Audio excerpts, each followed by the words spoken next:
says, "Is this deep, right or wrong? Is this deep, right or wrong?" This came with a link back to Twitter. Another tweet that says from Luke Campbell, Uncle Luke. A lot of FBA and ADOS are kind of pissed off with Luke these days.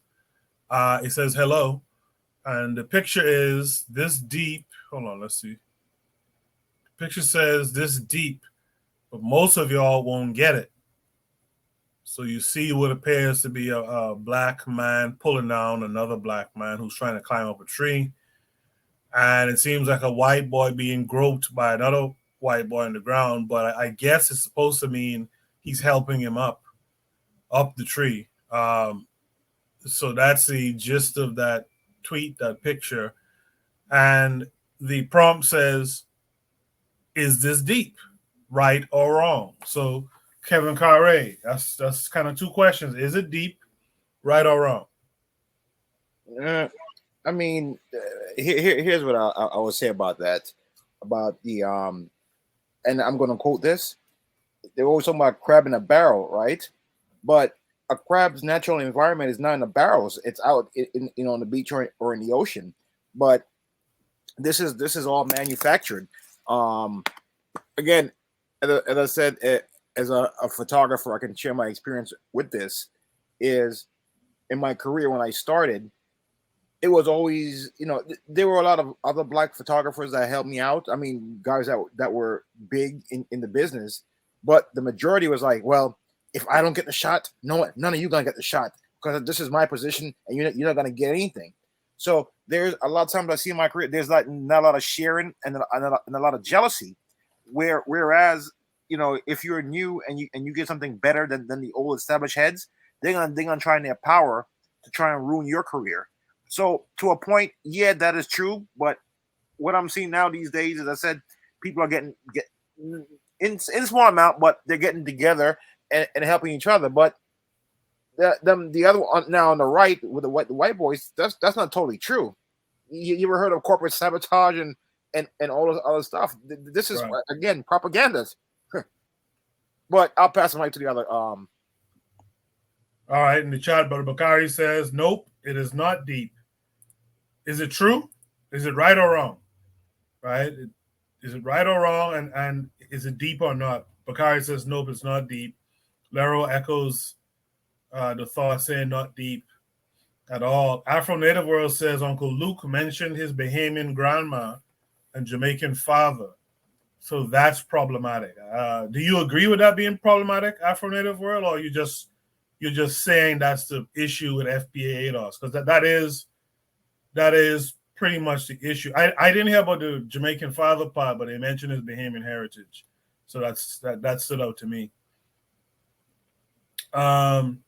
Lero says, why the black man got the same goal objective as the white man? If we really gonna get into it. Afro Native World says, nah, he's being sarcastic. Bobby Wright says it's just propaganda. That's an interesting take on it too. Right? It's just something to fool with us, right? To try mess with our perception. Gas them up. Let's start with you. What say you to this comment? This is very deep for me. I think in this world, it's showing that the black person is holding the other person down, and the white person is being uplifted. However, as Lero pointed out, that tree of life is the white tree that was planted, and that tree of modernity. So perhaps in a parallel universe, that black man is trying to prevent the other black man from being seduced to climb up that tree of Western modernity, and is actually saving his life and keeping him away from losing himself within that climbing of the tree. So I think it can be interpreted in many ways, but yeah, it's not as simple, for me.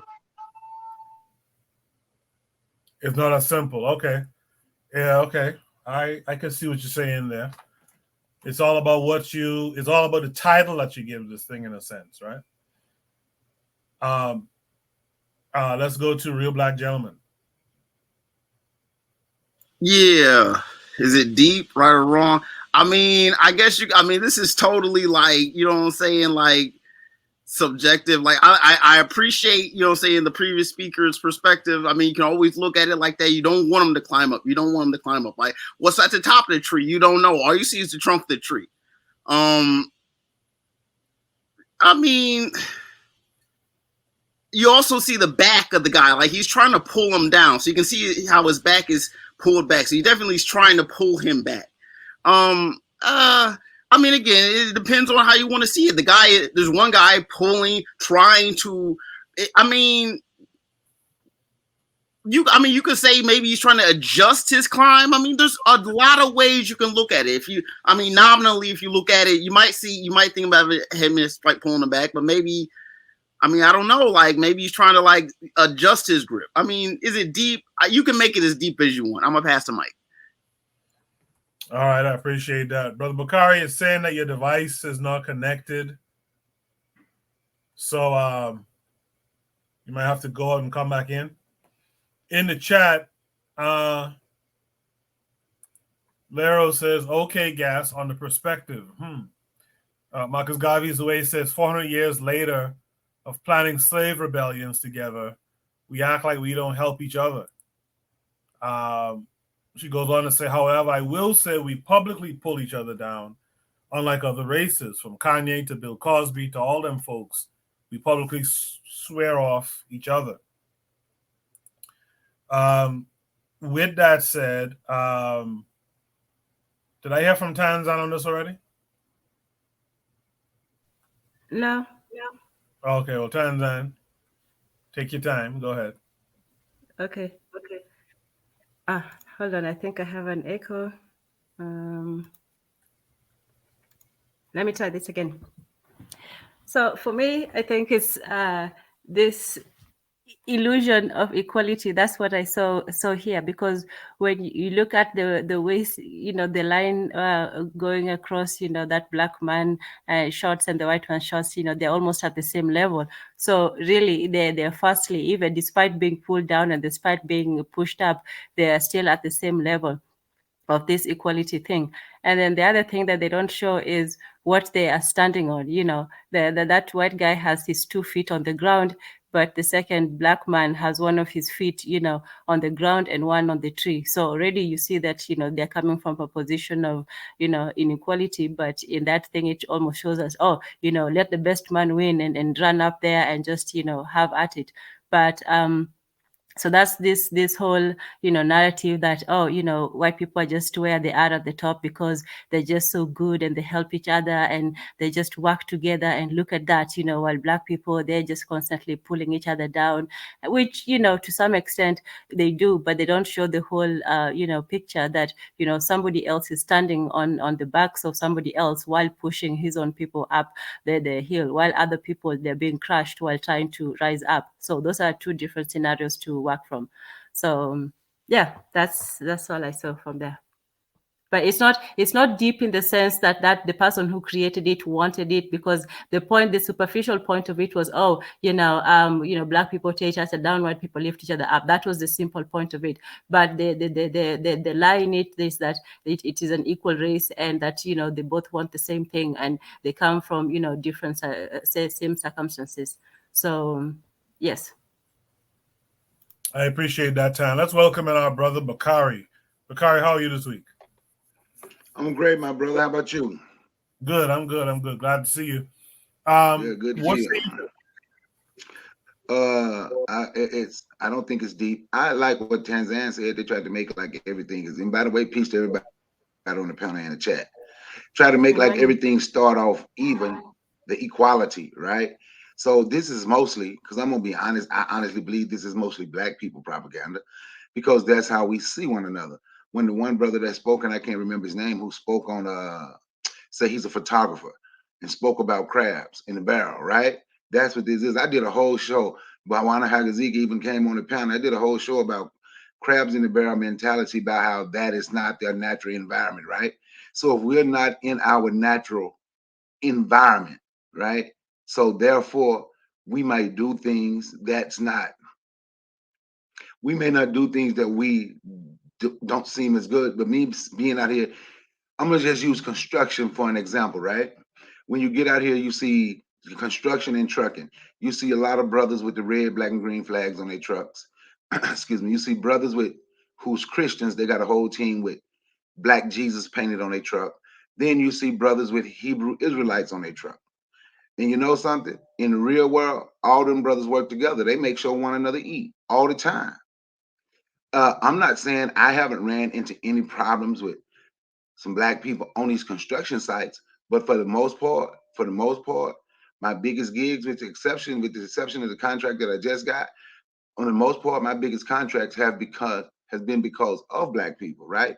So now if white people lifting one another up, if you get around and you hear them, why are they arguing about white people is only hiring the Mexican crews to come do the sidewalks? See, this is propaganda. And like I said, mostly by us. And I'm not saying we don't have problems. That's not what I'm saying. But when you acting like they always help one another, I always tell people, look at the Appalachian Mountains. If white people love and care about one another so much and they always lifting one another up, why the most educated and the poorest people in this country is in the Appalachian Mountains? White folks. The Carolinas, Virginia, West Virginia, Tennessee, just go to the mountains. Just go to the mountains. Or just look in the mountains. You can find stuff on them in YouTube. And the same stuff we beat each other up about, just go watch and see how they're complaining about their food stamps. They can barely weed, their welfare. So obviously, this is something that's in black people's mind because we are trying to be like other people, which is something that always bothered me. We are always telling one another we need to be like somebody else. So we look and we see Billy Bob help John Boy over here, and we think that's just how it is. So if I'm going to put this image in my head that Billy Bob and John Boy is going to always help one another, when I'm out here in these trucking and I see how these different groups of black people, and like I say, you will see the crew with the red, black, and green flags. You will see the crew, the Christians with the black Jesus painted on their trucks. You'll see the crew with the Hebrew Israelites, all different crews. So I can put that image in my head just from that experience and say, you know what? Man, black people always lift one another up because I see all these different groups just always working together. I see these different groups. I'm not the Christian, but my first one I had was the black Christians with the black Jesus painted on their truck. He like, come on, man, you're a brother. We're going to make sure we eat out here. We're going to put his whole team is black.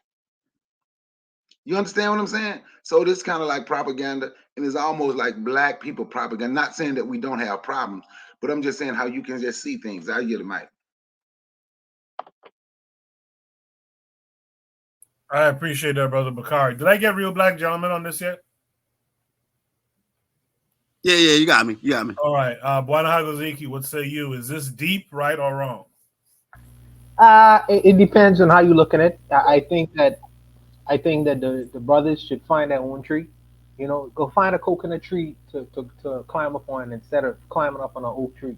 And in my imagination is run wild sometimes because, you know, how I look at it is like before these black fellas even try to attempt to climb this tree, the white guy gonna kick him in the nuts. The first guy in the nuts, he can kick him in the nuts, and then he gonna fall over, and the other guy gonna fall over, and then he gonna pull out his German Luger, the white guy who he's been hiding his German Luger in the back of him, and he's gonna blow these two guys away.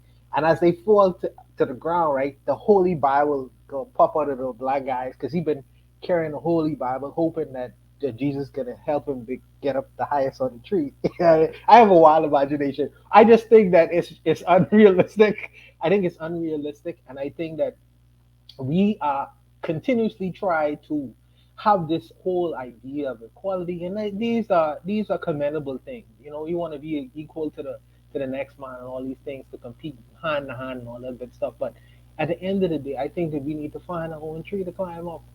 You know, and symbolically, I just think that we need to find our own initiative, our own place in the world, and I think that we need to create our own tables for ourselves. You know, because we are playing a game that is history rated old movie. We are playing a game that's not necessarily for us, and I think that some of our brothers could play that game very well, but ultimately, I think that we need to to find our own game to play. I think that we need to find our own tree that we need to climb up on. Because if we continuously playing these European games, man, these games are not necessarily designed for us. And it's almost as when Coco was talking about the fact that one day the bear went bare, went bare and mauled his owner to death, and everybody angry and mad at the bear for acting like a friggin' bear. You know what I mean? I think that eventually we could start acting like a man, the original man or whatever you want to call him. And we can't fit in this so-called Neanderthal or whatever you want to call that paradigm or what they created in the social space. We need to find our own tree. We need to find our own fig tree to go climb up on, man. And stop pretending and playing this little game that these people have going. Because ultimately, if that game is not designed for us, we're gonna eventually be the losers. But I'll stop there, man. I'll stop there. Shout out to Draco Cooper Photography, who was in the chat earlier. I haven't been seeing him around too much, but always good to see him in the chat. And shout out to KW Don 7. I haven't seen him around in a while. Usually he's around. So shout out to them. And Oni is not in the country right now, so that's why he's not here. He was in the chat for a bit though. So yeah, shout out to all of them, man. Did I get everyone on that one? If there's no last words, let's go to Shoot the Breeze topic number 5. My computer is kind of laggy. I don't know what's going on.